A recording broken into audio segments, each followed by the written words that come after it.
7. Ito nga ako dito ng kumikin.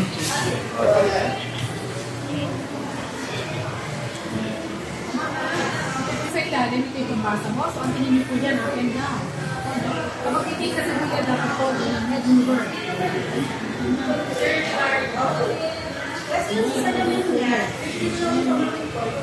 Yun. Pagkagutan nyo na po yan, clear na po siya.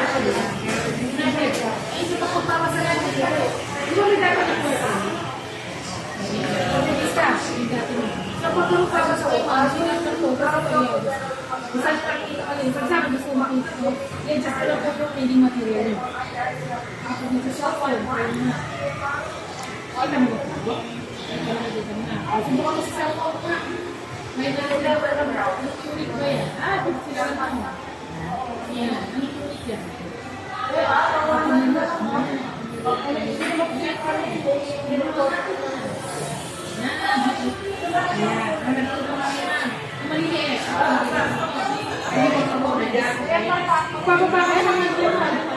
Tignan mo, yakin yung para makita ang flat ito, dapat nakalit ko. Okay? Parang bagupis na yan na dati. Pero dati sa invisible niya. Kaya ako manipis na po siya ngayon. Manipis na siya ngayon. Hindi ko maluwag.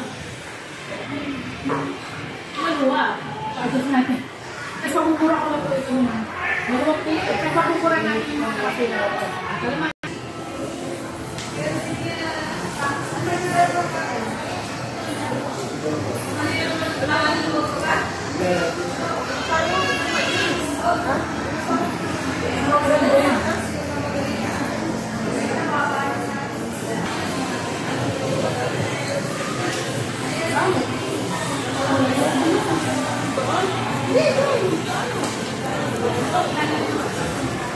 Malinaw ba, Mader? Malinaw ba yung mata mo?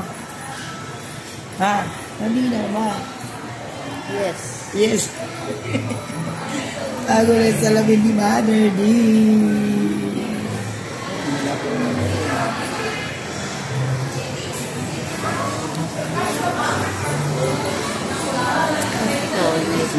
May salamin ako.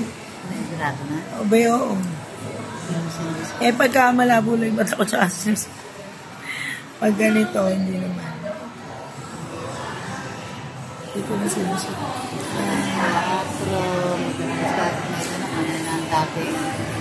Nakalin?